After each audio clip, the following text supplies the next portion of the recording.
नागपुर महानगर पालिका के माध्यम से तीसरी वेव को लेकर के जो तैयारियां हैं वो सारी तैयारियां महानगर पालिका ने करके रखी है और किसी भी प्रकार के अगर इन्फेक्शन फैलता है तो उस पर अंकुश तभी लगाया जा सकता है कि उसमें बड़े प्रमाण में टेस्टिंग हो। आपने देखा होगा कि नागपुर महानगर पालिका के माध्यम से प्रतिदिन 6,000, 7,000, 8,000, 9,000 इतने लोगों की प्रतिदिन टेस्टिंग की जा रही है। कोई भी वायरस अगर आता है तो उसको प्राथमिक स्टेज में ही उसको ट्रेस कर लेना यह उसका सबसे बड़ा उसको रोकने का उपाय है। इस दृष्टि से महानगर पालिका उस दिशा में कार्य कर रही है। किसी भी चीज़ को ट्रेस करना ये सबसे बड़ी बात होती है और ट्रेस ये टेस्टिंग से ही हो सकता है। आप देखिए कि जनवरी महीने में जब नागपुर महानगर में 250 के आसपास पेशेंट थे जनवरी महीने में, तब महानगर पालिका की टेस्टिंग 2,000-2,500 थी। आज हमारे पेशेंट 2.5 के आंकड़े में हैं, अर्थात 50 से भी कम है और महानगर पालिका की टेस्टिंग कम नहीं हुई। हम लोग 5,000, 7,000, 8,000 इस प्रकार की टेस्टिंग कर रहे हैं।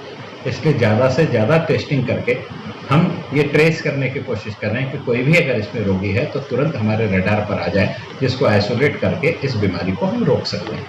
महानगर पालिका ने छोटे बच्चों की दृष्टि से भी इसका नियोजन किया है। महानगर पालिका ने IGR में 25 बेड, KT नगर में 25 बेड और पांचपौली मैटरनिटी होम में 50 बेड, इस प्रकार से 100 बेड की व्यवस्था बच्चों के लिए महानगर पालिका ने करके रखी है। इसी के साथ साथ बीच में हमने एक बैठक ली थी जिसमें माननीय देवेंद्र जी फडणवीस महाराष्ट्र के विरोधी पक्ष नेता आए थे। उन्होंने ये सजेशन दिया था कि हम 200 बेड का एक हॉस्पिटल डेडिकेटेड बच्चों के लिए थर्ड वेव की दृष्टि से करें। तो नागपुर विश्वविद्यालय के हमने जो नई एडमिनिस्ट्रेटिव बिल्डिंग बनी है जिसे वे जमुनालाल बजाज प्रीमाइसेस कहते हैं, उसके 2 फ्लोर पर 200 बेड का हॉस्पिटल बनाने का हमने निर्णय लिया है, जिसकी डिज़ाइन बन गई है, सब बन गया है। इसमें लगने वाला जितना भी संसाधन है ये सारा संसाधन माननीय देवेंद्र जी के माध्यम से नेशनल कैंसर इंस्टीट्यूट के तत्वावधान में उपलब्ध कराया जाएगा और वहाँ 50 बच्चों के ICU बेड एक ही हॉल के अंदर होंगे। इस दृष्टि से साथ ही साथ में बच्चों का हॉस्पिटल होगा, इसलिए बच्चों को वहाँ बोरियत महसूस ना हो, बच्चों के लिए मनोरंजन हो सके, इसलिए वहाँ स्क्रीन लगी होगी। स्क्रीन पर जो बच्चों के कार्टून फिल्म्स वगैरह जो बच्चों को पसंद है उसको दिखाने की व्यवस्था होगी। अगर छोटे उम्र के बच्चे हैं तो उनके साथ पेरेंट्स का रुकना भी ज़रूरी है। उनको उस कक्ष में तो नहीं रख सकते, लेकिन ऐसी जगह जहाँ से वे अपने बच्चे पर निगाह बना करके रख सके, इस प्रकार से उनको भी वहाँ रुकने की व्यवस्था वहाँ की गई है। बच्चे हैं तो बच्चों के दृष्टि से वहाँ फूड की व्यवस्था होनी चाहिए, इसलिए जो बेबी फूड्स वगैरह हो गए उसकी भी व्यवस्था वहाँ पर करने की व्यवस्था हमने वहाँ 200 बेड के हॉस्पिटल में की है। और ये 200 बेड एक साथ लाने के पीछे का मनोभाव यह है कि अगर सारे पेशेंट एक साथ एक जगह हो गए तो कम मैन पावर में हम लोग ज़्यादा लोगों पर ध्यान रख पाएंगे। तो नागपुर शहर की जो पेडियाट्रिक्स एसोसिएशन है डॉक्टर की, उसमें जो उसके अध्यक्ष डॉक्टर धोटे जी, उनसे इस विषय को लेकर के बात हुई है। नागपुर शहर के सारे पेडियाट्रिशियन ने महानगर पालिका इस संचालित हॉस्पिटल में जब भी उनकी आवश्यकता होगी वे सेवा देने के लिए अपनी उन्होंने सहमति दर्शाई है। इस दृष्टि से 200 बेड का हॉस्पिटल जुलाई महीने के तीसरे वीक तक हम लोग शुरू कर लेंगे, ऐसी हमें अपेक्षा। महानगर पालिका ने शहर के 152 प्राइवेट हॉस्पिटल जो हैं उनको महानगर पालिका के माध्यम से कोविड अस्पताल के रूप में मान्यता दी गई है। और नागपुर म्यूनिसिपल कॉरपोरेशन की खुद की कैपेसिटी म्यूनिसिपल कॉरपोरेशन ने इस प्रकार से एक्सपांड करके रखी है कि आवश्यकता महसूस होती है तो 1,000 से ज़्यादा बेड महानगर पालिका के माध्यम से उपलब्ध होंगे। जो GMC, IGMC, एम्स, डॉक्टर बाबा साहब अम्बेडकर हॉस्पिटल में जो बेड है ये उसके अलावा होंगे। एम्स की कैपेसिटी भी बढ़ा करके 500 के आसपास करने का निर्देश दिया गया है माननीय नितिन जी गडकरी द्वारा। एम्स भी अपने उस टारगेट को हासिल कर लेगा।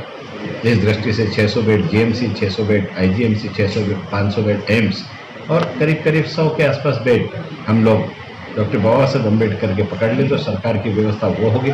तो करीब 1000 बेड की व्यवस्था महानगर पालिका तन्मयता से कर लेगी, ऐसा हमें विश्वास है। कोरोना से बचना है तो कोरोना से दूर रहना होगा। कोरोना से दूर रहना है इसका मतलब संक्रमित व्यक्ति से दूर रहना होगा। संक्रमित व्यक्ति से दूर रहना है इसका मतलब मास्क लगाना जरूरी होगा। मास्क लगा करके रहे, भीड़ में जाने से बचे, शासन के निर्देशों का पालन करें। इन सारी चीज़ों को आपने अच्छे से पालन किया और नियमित रूप से हम अपने आप को सैनिटाइज करते रहे, इन सारी चीज़ों का हमने अच्छे से पालन किया तो हम कोरोना को पूर्ण रूप से हरा सकते हैं। जो हम लोग शादी ब्याह कर रहे हैं, इन शादी ब्याह में भी शासन ने जो निर्देश दिया है उसका विशेष रूप से हम लोग पालन करें। इस प्रकार अगर आप करेंगे तो हम इन सारी चीज़ों से बच सकेंगे। एक बात और मैं कहना चाहूँगा कि हम लोग दुकानों का ब्रांड नेम देख करके सामान खरीदने जाते हैं।